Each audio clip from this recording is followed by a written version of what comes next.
अच्छा, Agniveer corpus fund.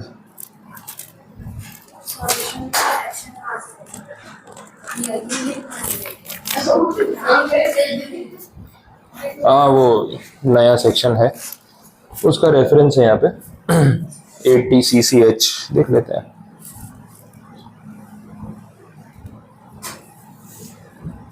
तो solution में सेक्शन तो लिखा, आप सर्च करते तो भी मिल जाता। हमें लगा होगा पर एक्ट के अंदर तो है ही। हमारे नहीं। रिसर्च करना सीखो, ढूंढना चाहिए।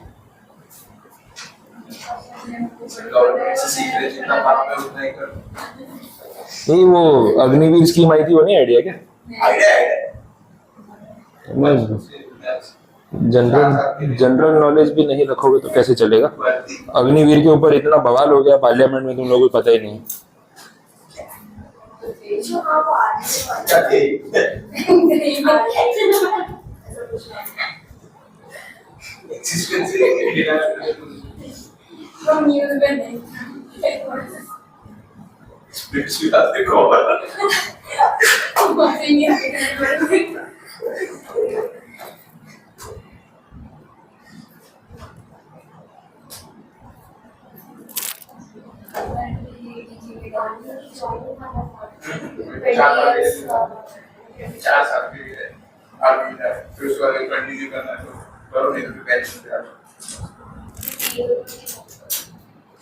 ठीक है, सेक्शन है 80CCH।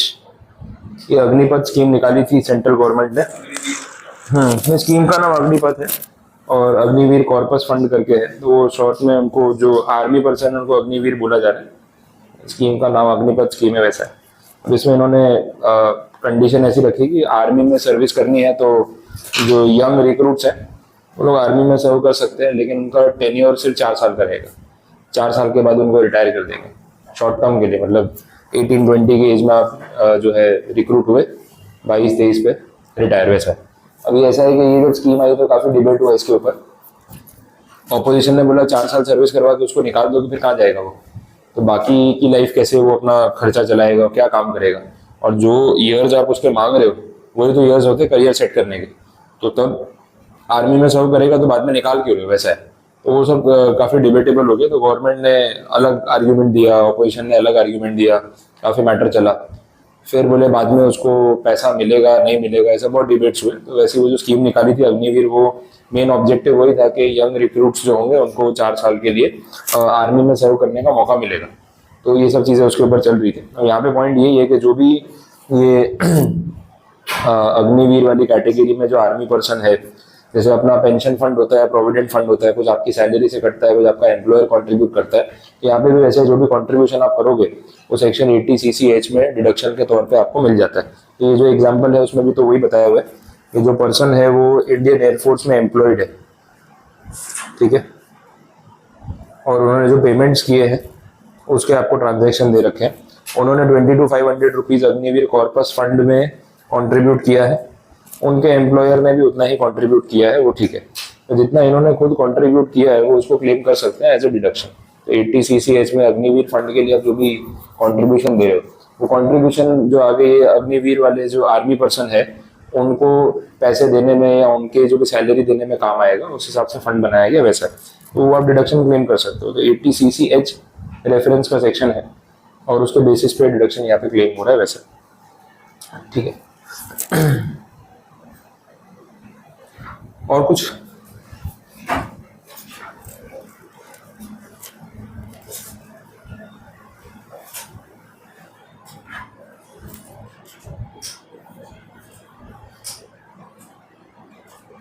कंप्लीट डिडक्शन वाले सारे पॉइंट्स। चलो फिर आगे देख लेते हैं। नेक्स्ट जो है अपना पीजीबीपी वाला टॉपिक है। पीजीबीपी में आपके अपने नोट्स में कोई डाउट्स है या क्रैकर में है? हाँ, तो नोट्स वाले निकाल दो पहले जिसमें है।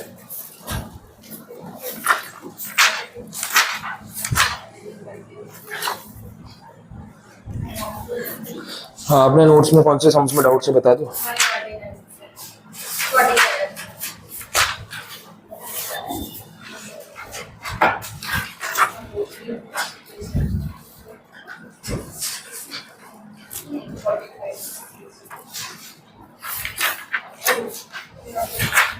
तो पूरे पूरे सम्स डाउट है, कोई ट्रांजैक्शन नहीं समझ आया?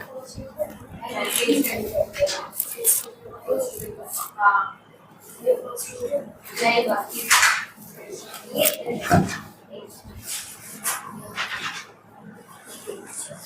Page 147 question 1।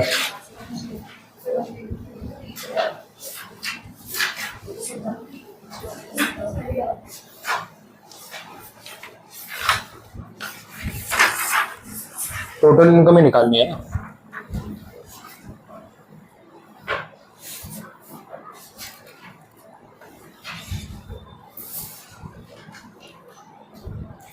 ठीक है, अब ये सम्स का जो फॉर्मेट है उसमें पीएनएल को ठीक करने वाला आइडिया है। मेन नेट प्रॉफिट से आपको कैलकुलेशन स्टार्ट करना है और ये देखना है कि कौन कौन से एक्सपेंसेस जो आपने क्लेम किए हैं वो आपको नहीं मिलने चाहिए, तो वो ऐड बैक होंगे। एक फॉर्मेट रहेगा स्टैंडर्ड। नेट प्रॉफिट को पहले आप टारगेट करो, इनएडमिसिबल एक्सपेंसेस, डिसअलाउड एक्सपेंसेस, ऐसे एक्सपेंसेस जिसमें टैक्स डिडक्शन मिलता नहीं है वो आपने क्लेम कर रखे हैं ऊपर, तो आपको प्लस करना पड़ेगा। दूसरा, जो इनकम आपने क्लेम कर रखी है, अगर कोई इनकम टैक्सेबल नहीं है और वो भी दिख रही है यहाँ पे, तो वो आपको माइनस करनी पड़ेगी। तो इन शॉर्ट रेक्टिफिकेशन करना है अपने को पीएनएल का, एक एक एंट्री देखनी पड़ेगी। अब हर एंट्री के रिगार्डिंग जो भी रेलेवेंट प्रोविजन होगा वो आपके दिमाग में आना चाहिए। जितनी एंट्री सही पड़ेगी उतने मार्क्स बनेंगे। टोटल अमाउंट मैच हो ना हो सेकेंडरी बात है, हो गया तो और बेटर ही मार्क्स आएंगे वैसे। अब देख लो यहाँ पे ग्रॉस टोटल इनकम अगर या टोटल इनकम ढूंढनी है तो जो भी इनकम आपकी आई है वो आपको हेड वाइज भी डिवाइड करनी पड़ेगी। House property, other sources, capital gain, तो पीएनएल में क्या क्या दे रखा है चीजें उस पर डिपेंड करती है। वैसा ट्रांजेक्शन देख लेते हैं। आपका जो स्टार्टिंग पॉइंट होगा ये है पेज 147। स्टार्टिंग पॉइंट जो होगा वो नेट प्रॉफिट होगा।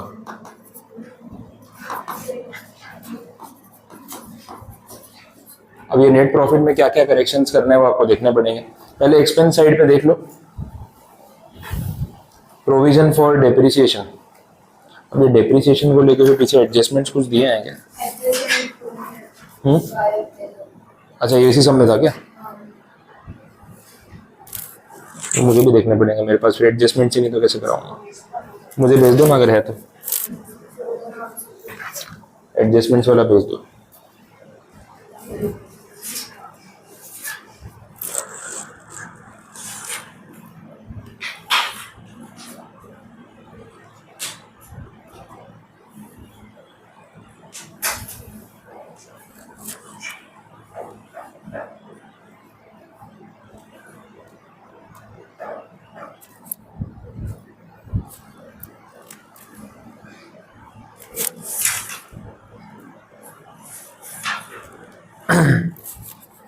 ठीक है, देखो एडिशनल इन्फॉर्मेशन में बैड डेट्स कितने राइट ऑफ किए वो बोला है, एडमिसिबल डेप्री कितना है वो बोला है, assessee is running his business in rented property, half of which is used by him for his own residence. Rent out 2400 in respect of the entire house is included in the rent rate and taxes. The balance of rupees 500 is on municipal tax paid for property given on rent. Gross total income आपको compute करनी है। तो ठीक है, जो जो expenses यहाँ पे दे रखे हैं वो एक्सपेंसेस जो इनएडमिसिबल है वो एड बैक करो। डेप्री एक बार के लिए तो अपन पूरा पहले एड बैक कर ही देते हैं, फिर जो एक्चुअल वाला होगा बाद में क्लेम कर लेंगे। तो 6400 तो आपका प्लस हो जाएगा। इस तरीके से एक एक ट्रांजेक्शन को अप्रोच करते जाना पड़ेगा। इसके बाद है इंटरेस्ट ऑन बैंक लोन। अब इंटरेस्ट ऑन बैंक लोन जो है वो बिजनेस एक्सपेंस है या नहीं है, उसका डिडक्शन मिलना चाहिए नहीं मिलना चाहिए, ये आपको डिसाइड करना है। तो इंटरेस्ट ऑन बैंक लोन जो है वो बिजनेस एक्सपेंस है या नहीं, होना ही चाहिए ना। तो फिर अगर वो एक्चुअली में अगर वो बिजनेस एक्सपेंस है और होना चाहिए और आपने पीएनएल में उसको क्लेम किया भी है, तो उसको प्लस माइनस कुछ करने की जरूरत है या जैसा है वैसा छोड़ दे? जैसा है वैसा छोड़ दो। बिजनेस का खर्चा है और बिजनेस के पीएनएल में डाला है तो फिर उसमें कोई एडजस्टमेंट की जरूरत ही नहीं। जिसमें एडजस्टमेंट की जरूरत नहीं है उसको जाने दो, ठीक है, उसका कुछ नहीं करना है। नेक्स्ट देख लो, insurance premium including life insurance premium of ₹1790 of mister Anil. अब इंश्योरेंस प्रीमियम बिजनेस में हम क्लेम कर सकते हैं अगर आपने एम्प्लॉय का इंश्योरेंस कराया है, प्रॉपर्टी का इंश्योरेंस कराया है, स्टॉक का इंश्योरेंस कराया है, लेकिन पर्सनल इंश्योरेंस क्लेम कर सकते हैं ओनर का नहीं, वो तो पर्सनल एक्सपेंस हो गया, आपने वो भी क्लेम कर लिया तो उतना एड बैक नहीं हो जाएगा। इंश्योरेंस ऑफ मिस्टर अनिल पूरा एड बैक करो या सिर्फ पर्सनल वाला? पर्सनल वाला तो 1790 प्लस कर दो, बाकी का रहने दो, कोई प्रॉब्लम नहीं। Loss on sale of motor car which was used for private purpose, क्या ये लॉस यहाँ पे आना चाहिए था? बिजनेस का लॉस है, जब गाड़ी प्राइवेट थी, लॉस भी तो पर्सनल हुआ।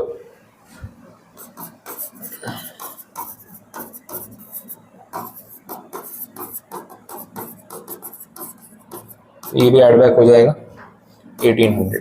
ठीक है, ये अप्रोच रहेगा आपका। एक एक ट्रांजेक्शन देखते जाओ। प्रोविजन फॉर बेड डेट्स, अब यहाँ पे इन्होंने वो एक्चुअल बेड डेट भी तो दिया हुआ है ना, तो पहले एक बार के लिए अपन प्रोविजन तो एड बैक कर ही देंगे। एक्चुअल बेड डेट जितना आप क्लेम कर लो, ये प्रोविजन तो फिर रैंडमली कोई अपन ने पिछले सम में बाकी में देखा ही था, ये खाली वो बैंकिंग और वो सब जो एंटिटीज है जो 36 सबसेक्शन 1 में कवर हो रही है, उनको बीडीआर अलाउ किया है तो वो परसेंटेज के हिसाब से बना सकते हैं।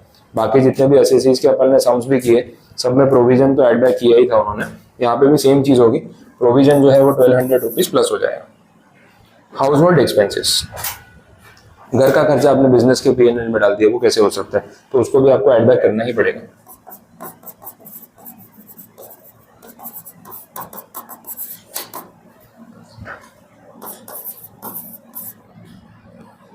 सन्ड्री एक्सपेंसेस, अब ये तो बिजनेस के खर्चे होंगे ना, सन्ड्री एक्सपेंसेस, उसको लेके नोट वोट में भी कुछ बोला नहीं है, तो जो है वो रहना है। तो रेंट रेट एंड टैक्सेस, हाँ ये वाला अमाउंट भी है कि रेंट रेट एंड टैक्सेस, इसको लेके कुछ क्लैरिफिकेशन दिया हुआ है उन्होंने, नीचे था ना एक point. SSC is running his business in a rented property, ठीक है, half of which is used by him for his own residence, तो ये जो जगह है बिजनेस की वो किराए की है, लेकिन आधी जगह जो है वो रेसिडेंस के लिए यूज हो रही है और बाकी जगह वो बिजनेस के लिए यूज कर रहा है। पूरी प्रॉपर्टी का जो रेंट है वो कितना है? 2400। तो बिजनेस एक्सपेंस में तो आधा ही मिलना चाहिए, क्योंकि आधी जगह तो आप प्रीमाइसिस को रेसिडेंस की तरह यूज कर रहे हो ना। जो 2400 रुपया खर्चा आपने डाल रखा है, उसमें से आधा खर्चा पर्सनल है, आधा खर्चा ही बिजनेस है, ये आपको ध्यान रख के चलना है। दूसरा क्या बोला? The balance of ₹500 is on municipal taxes paid for property which is given on rent, ठीक है। हाँ, तो ये जो इनका टोटल खर्चा कितना दिख रहा है? 2900 दिख रहा है। वो 2900 में से आपको कितना एड बैक करना पड़ेगा, ये क्वेश्चन है।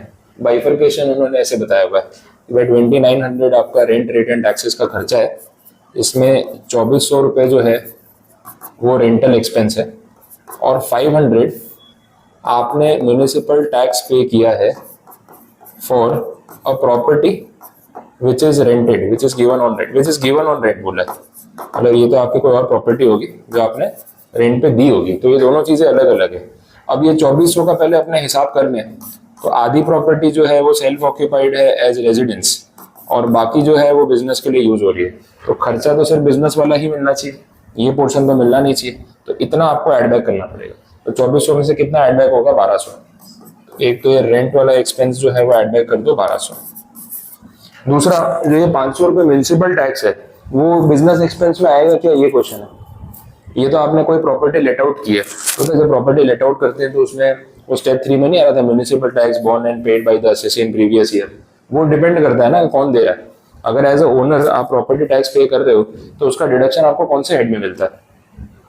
कोई प्रॉपर्टी आपने किराए पे दी है, उसका आपने म्यूनिसिपल टैक्स भरा है, तो उसका डिडक्शन आपको कौन से हेड में मिलता है? पीजीबीपी मिलता है हाउस प्रॉपर्टी में, हाउस प्रॉपर्टी में, और ये तो पूरा पीजीबीपी वाला कैलकुलेशन है, तो ये 500 रुपया खर्चा यहाँ थोड़ी आना चाहिए था पीएनएल में। बात समझ आ रही? क्योंकि आपने क्लेम कर लिया है, आपको उसको एड बैक करके ठीक करना पड़ेगा, क्योंकि लेट आउट प्रॉपर्टी पे है, तो ये 500 भी प्लस हो जाएगा। रीजन समझ आ रहा है? तो अल्टीमेटली ये 2900 रुपये में से अलावेबल एक्सपेंस कितना है? सिर्फ 1200, बाकी का आपका जो है वो पूरा उन्होंने रिवर्स करा दिया वैसा है। तो ये सब ट्रांजेक्शन होंगे।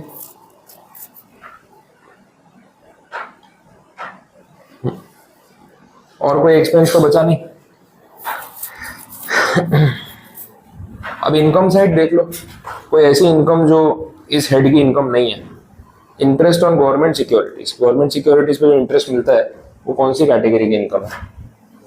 अदर सोर्सेस, आपने तो बिजनेस के पीएनएल में डाल दी, तो यहाँ तो काउंट होनी नहीं चाहिए, तो इसको अपने क्या करेंगे, लेस कर देंगे। ठीक है, interest income, other sources income, इसको लेस कर दो। कितना अमाउंट है, 5350। और दूसरा रेंट फ्रॉम प्रॉपर्टी,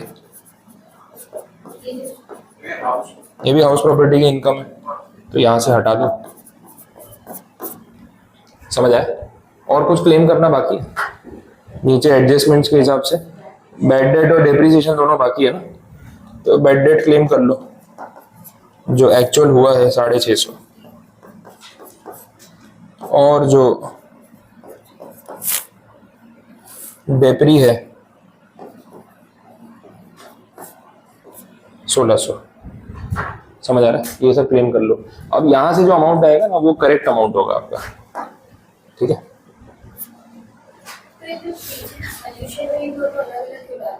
क्या अलग अलग आएगा? आएगा ना, दूसरे हेड की इनकम, किसी की ग्रॉस टोटल इनकम गिनोगे तो सारे हेड्स गिनेंगे ना, ये हम पीजीबीपी गिन रहे हैं खाली, ये सब फिर अलग से काउंट होगा ना, other sources, house property. GTI में 5 हेड्स, पांचों हेड की इनकम अलग अलग, तो वैसे दिखाना पड़ेगा। यहाँ से जो आपको मिलेगा वो पीजीबीपी इनकम मिलेगी। देखो ना कितना अमाउंट आ रहा है, ये सब 32,780 90।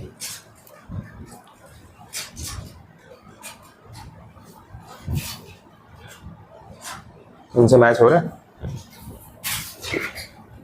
चेक कर लेना, आ रहा है पूरा।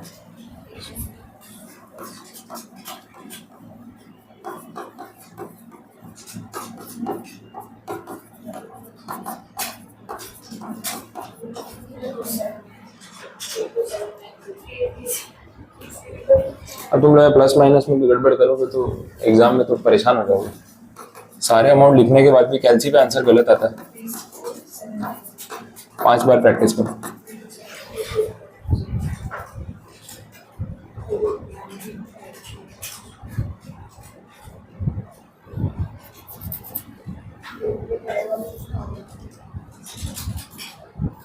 बोलो, ये आ रहा है आंसर, आ रहा है सबका ये वाला?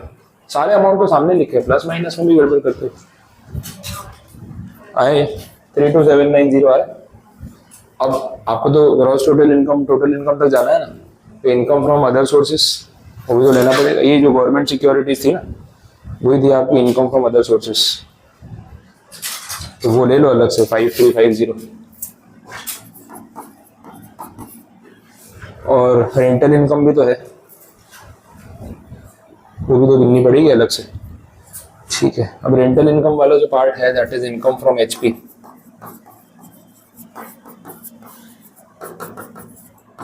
उसका अमाउंट कितना दे रखा है आपको, 5400 है ना रेंट।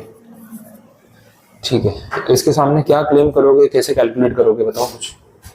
एक म्युनिसिपल टैक्स पे किया ओनर ने, तो वो उसको क्लेम करने को मिलना चाहिए ना रेंटल इनकम के सामने। म्युनिसिपल टैक्स कितना पे किया, 500 रुपये, बचा कितना, 4900। स्टैंडर्ड डिडक्शन देखो कितना बच रहा है,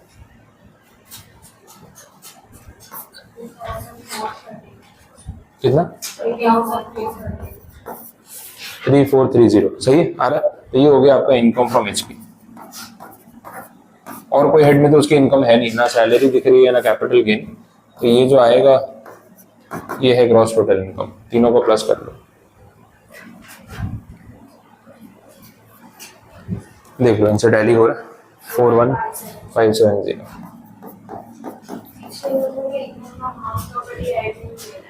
नीचे किया हुआ है ग्रॉस टोटल इनकम, लिख प्रेजेंट नहीं किया, नीचे जीटीआई में तो है, उसका कैलकुलेशन दिखाया नहीं उन्होंने। वो इनके प्रेजेंटेशन में तो, मॉड्यूल के प्रेजेंटेशन में कुछ ना कुछ गड़बड़ रहने ही वाली है, उतने अच्छे तरीके से सम्स प्रेजेंट नहीं किए हुए जैसे होने चाहिए।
बोलो सम कंप्लीट। ये एक पर्टिकुलर टाइप का क्वेश्चन है, ऐसे बहुत सारे सम्स हैं। तो बाकी भी जो सम्स आपको दिख रहे हैं ना, उसमें अप्रोच ये रहने वाला है। इन सम्स को सॉल्व करने का अप्रोच ही समझना है कि शुरू कैसे करें। One by one at a time एक एक ट्रांजेक्शन आपको टारगेट करना है। जैसे मैंने बोला भाई नेट प्रॉफिट को बेस बना लो, पूरा पीएनएल देखते जाओ दोनों साइड। एक्सपेंस साइड देखो, एड बैक करो। जो इनकम साइड है उसको माइनस करो। एडजस्टमेंट्स में देख लो क्या क्या है। अभी डेप्रिसिएशन ये सब चीजें एक बार के लिए प्लस हो ही जाती है, बैड डेट्स और ये सब, और एक्चुअल जितना अलाउड है उतना आप माइनस कर दो, तो नेट इफेक्ट में रिवर्सल उतना ही होगा जो आपने एक्स्ट्रा क्लेम किया हुआ था। इनकम फ्रॉम पीजीबीपी निकाल रहे हैं तो बाकी के सारे पर्सनल एक्सपेंस, बाकी हेड्स की इनकम सब लेस हो ही जाएगा, पर्सनल एक्सपेंस सारे ऐड हो जाएंगे। वैसा है जो भी खर्चा इस हेड का नहीं है, पीजीबीपी के हेड का नहीं है, वो भी आपको प्लस करना ही पड़ेगा। जैसे अपन ने म्यूनसिपल टैक्स प्लस किया तो भाई इसका इफेक्ट हाउस प्रॉपर्टी में जाता है, तो यहाँ से तो उसको ठीक करना ही पड़ेगा। तो ये पर्सनल एक्सपेंसेस, पर्सनल डिडक्शंस, ये सारी चीजें सेट करने के बाद आपको जो अमाउंट मिलेगा वो पीजीबीपी का होगा। फिर आप बाकी हेड्स का जो हिसाब है अलग से कर लो और टोटल प्रेजेंटेशन कर दो। ठीक है, तो ये सम्स में तरीका यही है। आगे भी जो क्वेश्चंस दे रखे हैं, जैसे क्वेश्चन नंबर 2 भी आपको दिख रहा है, उसमें भी यही अप्रोच होगा, वही टाइप के सारे सम्स हैं। अब ये सम्स में जो जो एंट्रीज में आपको क्वेरी आ रही है, जो नहीं समझ आ रहा है, वो अपने डिस्कस कर सकते हैं, लेकिन पूरा सम एक बार आपको ट्राई तो करना पड़ेगा। आगे के सम्स जो है अब इसके बेसिस पे अगर ट्राई करने हैं। किसके? कौन सा एडजस्टमेंट नहीं समझ आया? सारे। हाँ हाँ, बोनस एम्प्लॉइज को दिया है, तो बोनस तो बिजनेस एक्सपेंस होता है ना। अकॉर्डिंग टू 4200 इसका कोई इफेक्ट तो आएगा ही। पीएनएल में देखो ना, बोनस का खर्चा क्लेम किए, 15,000 की है। ज्यादा नहीं हो गया? 4200 ही अलाउड है, 15,000 का आपने खर्चा डाल दिया, तो क्या करना पड़ेगा ठीक करने के लिए? हाँ, ऊपर का 15,000 एक बार के लिए प्लस कर दो, 4200 माइनस कर दो, हो गया ना नेट रिवर्सल। बस पैसे तो दिमाग लगाना है। कोई डेप्रिसिएशन इनकम टैक्स की पोजीशन तो क्या होता है according to the income tax? मतलब अपन जो इनकम टैक्स में जो रेट्स अपने को दे रखे हैं उस हिसाब से ही गिना हुआ है, तो सही है, फिर कुछ नहीं करना है अगर ऐसा है तो। डेप्रिसिएशन का जो खर्चा आपने क्लेम किया हुआ है मशीनरी पे, जो पीएनएल में दिख रहा है, वो इनकम टैक्स के प्रोविजंस के हिसाब से ही क्लेम किया हुआ है, तो सही है ना, फिर तो कुछ करना ही नहीं है, कोई इफेक्ट नहीं देना उसका, प्लस माइनस करने की जरूरत ही नहीं है।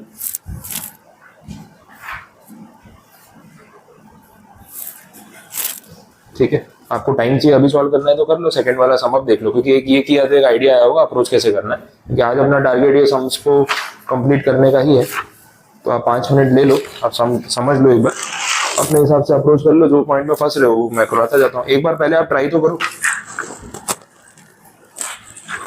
अच्छा, इसका तो सॉल्यूशन भी गायब है।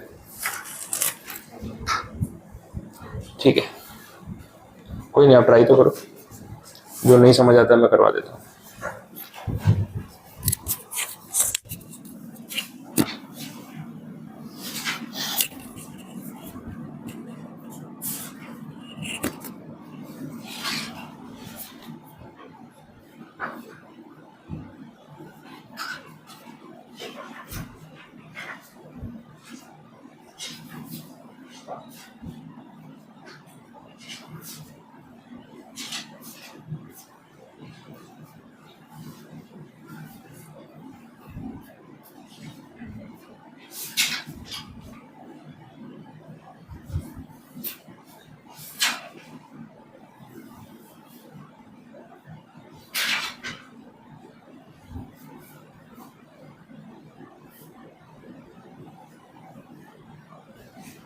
सर इसमें सेकंड में एक आंसर में मॉड्यूल में आंसर उसमें बोनस का कुछ किया ही नहीं।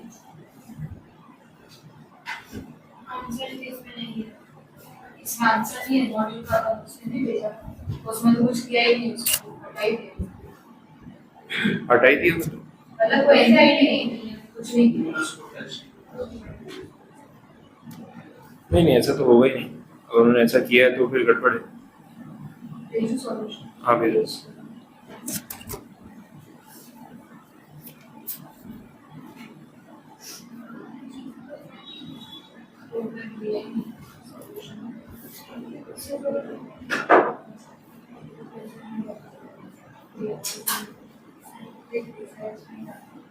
उसमें भी कोई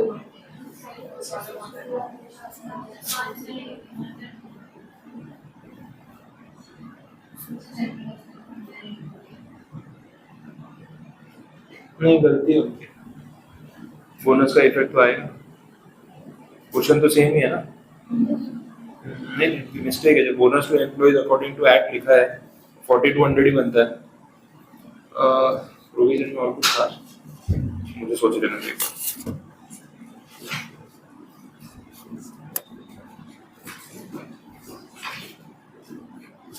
ओके,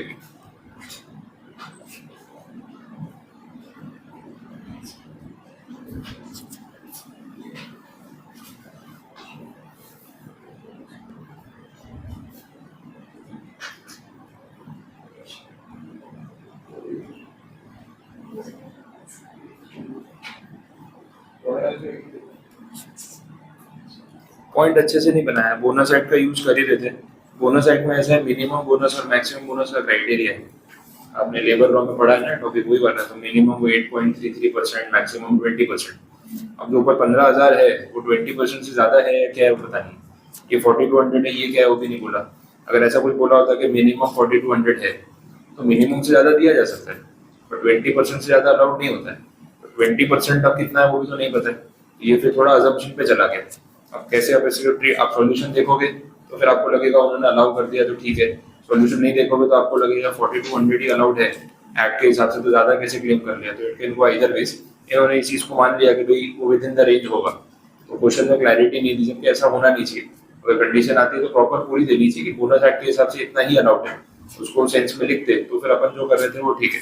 तो ये उनका अजम्पशन अलग जा रहा है, अपन अलग मान रहे थे। अभी आपको उनका आंसर फॉलो करना है तो आप फिर सेम अजम्पशन ले सकते हो। 4200 मिनिमम बोनस मान लो कि मिनिमम उतना देना है और उससे ज्यादा दिया जा सकता है। तो जो 15,000 है वो विद इन द रेंज, कोई ऑप्शन बचा। अगर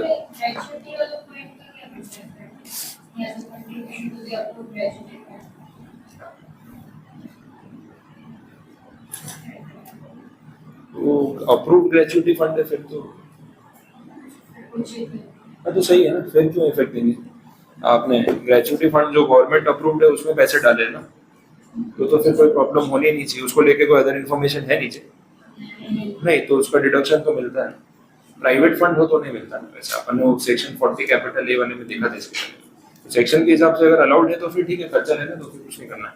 इन्होंने किया है कुछ नहीं, हम इसलिए नहीं किया, अप्रूव्ड है तो चलेगा। बोनस वाले में इन्होंने ठीक से लिखा नहीं, अपनी गलती नहीं है। अगर वो प्रॉपर बताते कि एग्जैक्टली क्या करना है तो ही समझ आता। उन्होंने अपने मन से असम्पशन ले लिया कि उसके लिए जो रेलेवेंट कंडीशन होनी चाहिए वैसी मेंशन नहीं की है। अभी आप उसको कैसे मानते हो उस हिसाब से ट्रीटमेंट अलग हो सकता है। फर्स्ट लुक में वही ध्यान में रहेगा, जब बोनस एक्ट के हिसाब से 4200 अलाउड है तो आपने 15,000 कैसे क्लेम कर लिया। तो आइडियली अगर कोई भी पढ़ेगा without looking at the solution, तो जो मैंने आपको बोला वही करेगा। 15,000 पहले एड बैक करो, 4200 क्लेम करो, बाकी का भूल जाओ। होना यही चाहिए। आपको करना है तो ये कर लो, आपका और उनका आंसर में उतना डिफरेंस आएगा, बाकी कोई फर्क नहीं पड़ेगा वैसे। ठीक है, और देख लो बाकी क्या पॉइंट्स है इसमें बन रहे हैं। क्या वो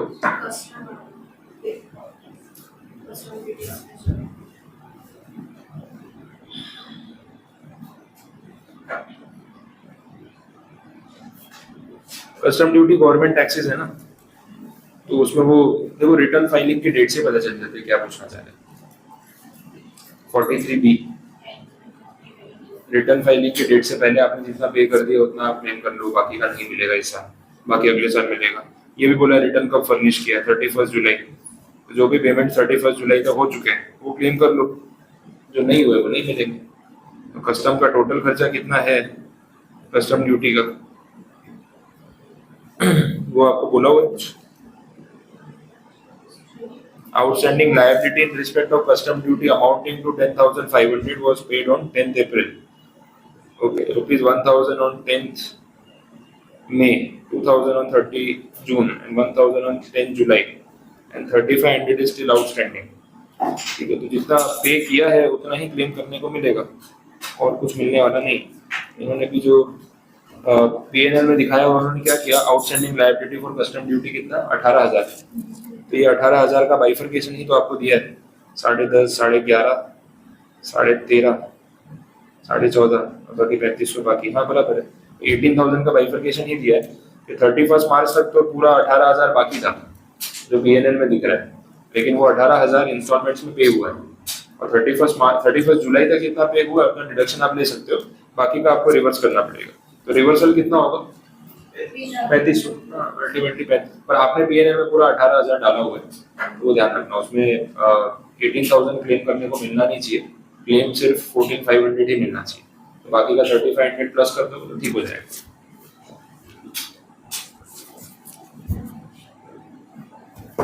देख लो और कोई पॉइंट?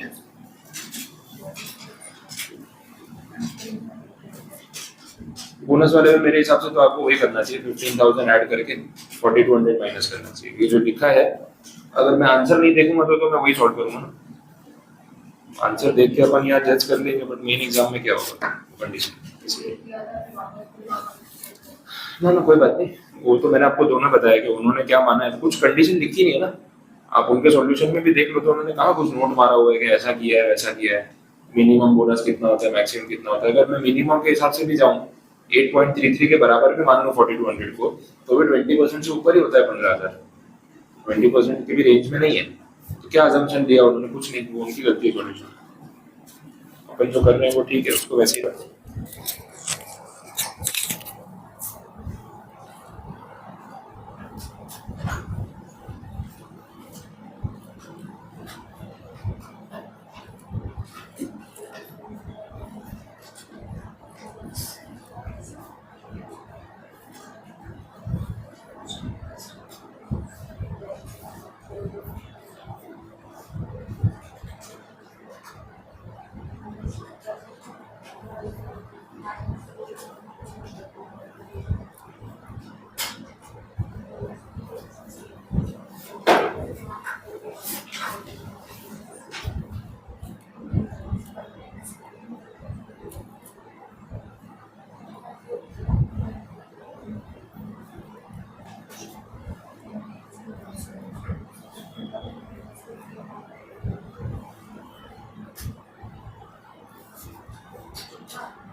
ऑडिट फीस जो है वो क्लेम की हुई है,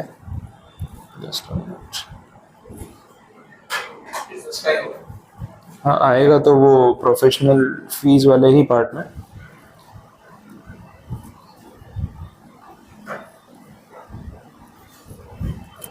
प्रोविजन याद कर रहा हूँ मैं,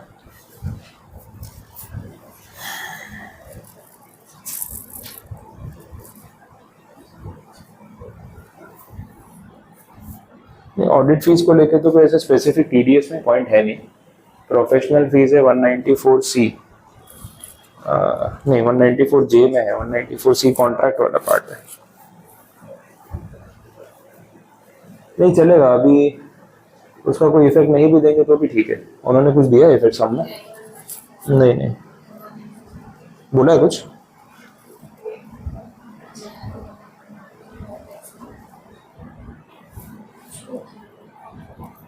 नहीं, ऑडिट फीस से रिलेटेड TDS का कोई पॉइंट नहीं है। सैलरी एक्सपेंस या बाकी कोई एक्सपेंस होता तो बात अलग थी। तो अगर नोट मतलब उन्होंने दिया है, कंडीशन बोली है वो ठीक है, और जब उसका कोई इफेक्ट ही नहीं है तो अपने कोई चेंजेस करने नहीं, जो है खर्चा वो रहने को चलेगा। नीचे पढ़ो ना 10,000 public provident fund,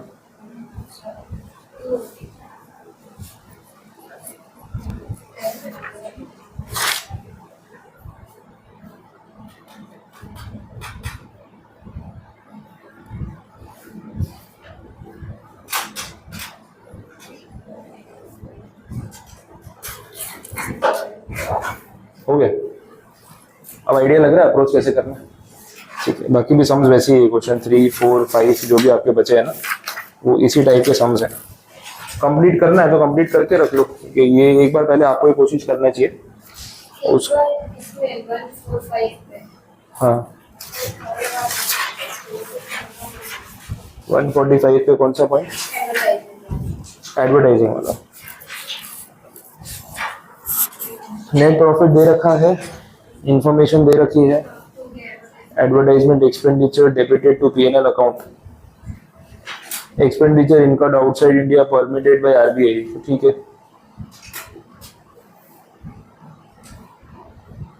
advertisement expense में अगर आप पूरा ओवरऑल पॉइंट याद करो तो एक रिस्ट्रिक्शन है कि पॉलिटिकल पार्टीज के न्यूज़पेपर्स में ऐड दिया हो तो डिसअलाउ करते हैं, मेन वो कंडीशन है।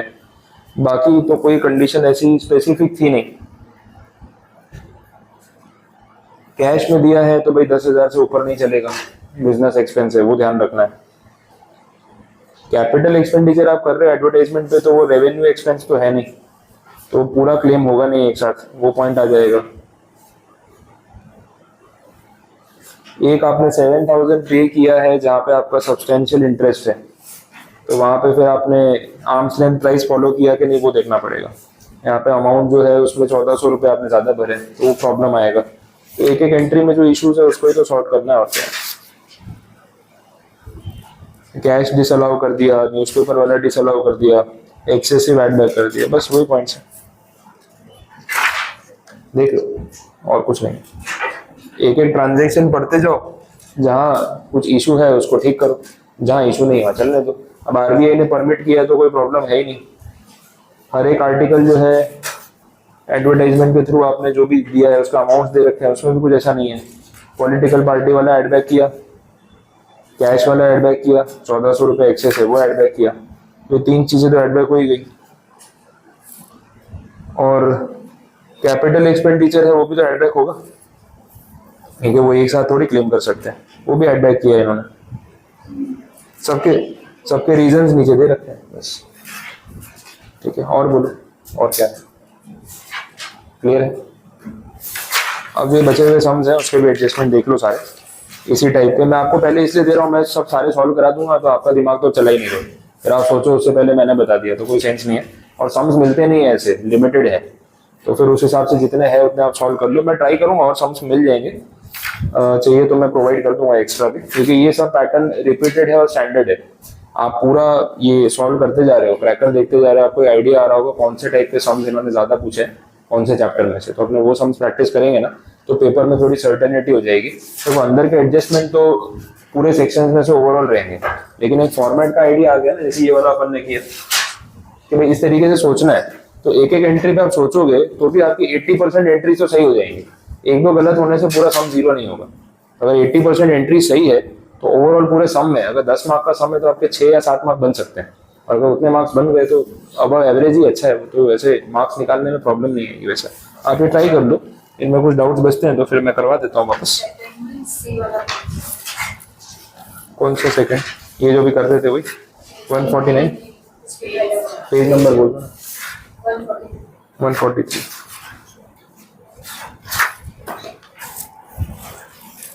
वो ऊपर जो टर्नओवर ऑफ मिस प्रियंका वो वाला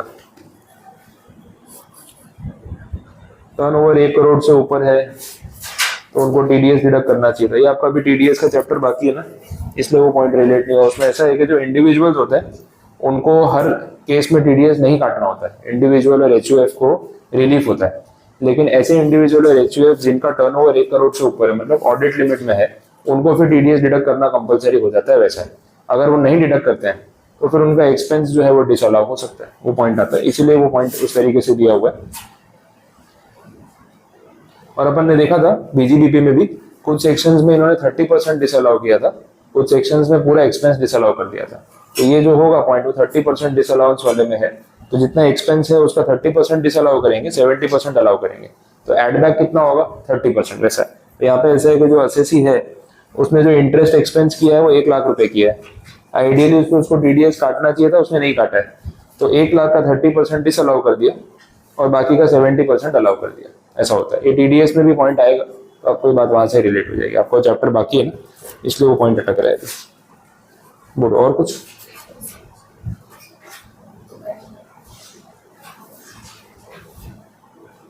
है? और कुछ अभी क्लियर है? तो ये रिमेनिंग सम्स कंप्लीट कर लो, अभी बैठ के खत्म ही कर लो। डाउट से तो फिर करा देता।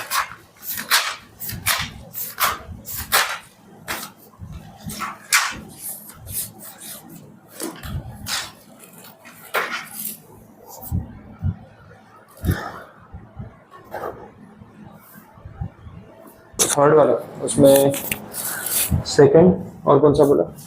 थर्ड और सिक्स्थ, पेज 150। ठीक है, देख लेते हैं। Amount spent on successful suit filed against a person for infringing trademark of assessee of ₹10,000। हाँ, ये तो बिजनेस का खर्चा ही हुआ ना। हाँ, तो बिजनेस एक्सपेंस है तो क्लेम करने में कोई प्रॉब्लम नहीं होनी चाहिए। फिर थर्ड वाला, interest paid to bank in connection with overdraft obtained for paying dividend. तो ये भी क्लेम होना चाहिए, बिजनेस के लिए ही आपने लोन लिया है ना, और उसका इंटरेस्ट पे किया हुआ है। डिविडेंड पे करना बिजनेस का ही तो खर्चा है। और सिक्स्थ वाले पॉइंट में क्या है? 20,000 spent in the previous year in connection with statutory income tax proceedings. हाँ, ये भी तो लीगल चार्ज हुआ ना। इनकम टैक्स पे नहीं किया, इनकम टैक्स के प्रोसीडिंग्स चल रही थी, कुछ केस चल रहा था, उसमें आपका लीगल खर्चा हुआ, मतलब वो लॉयर की फीस और वो सब लगा। तो बिजनेस एक्सपेंस है तो आप क्लेम कर सकते हो, तो अलाउ किया जाएगा। ठीक, और कुछ है थर्ड वाले? बाकी के समझ में आपने ट्राई किया है कुछ पूछना है पीछे फोर्थ और फिफ्थ में? देख लो, अगर है तो फिर वीडियो में ले लो, नहीं है तो फिर सॉल्व कर लो, फिर बाद में करा देता हूँ ऐसा। फिफ्थ वाले में डेप्रिसिएशन, पेज 152। हाँ, क्वेश्चन नंबर 5, पेज 152। इसमें डेप्रिसिएशन का इफेक्ट उन्होंने ऑलरेडी पीएनएल में दिया है 10,000 रुपये। फिर अदर इन्फॉर्मेशन में क्या बोला है? Depreciation according to the income tax provisions comes to 9,500। हाँ, तो 500 रुपये का फर्क है, तो 10,000 एड बैक करो, 9,500 माइनस कर दो, तो नेट 500 रुपये प्लस हो गया।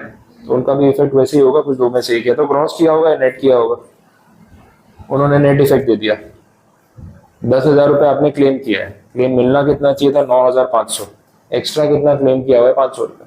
500 रुपये एड बैक, सेम ही इफेक्ट है।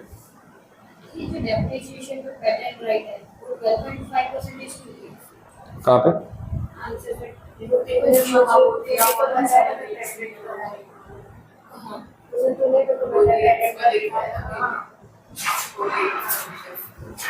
हाफ ईयर का होगा। पेटेंट तो वैसे तो 25% होता है। पेटेंट अक्वायर कब किया वो देख लो। 4/11 को।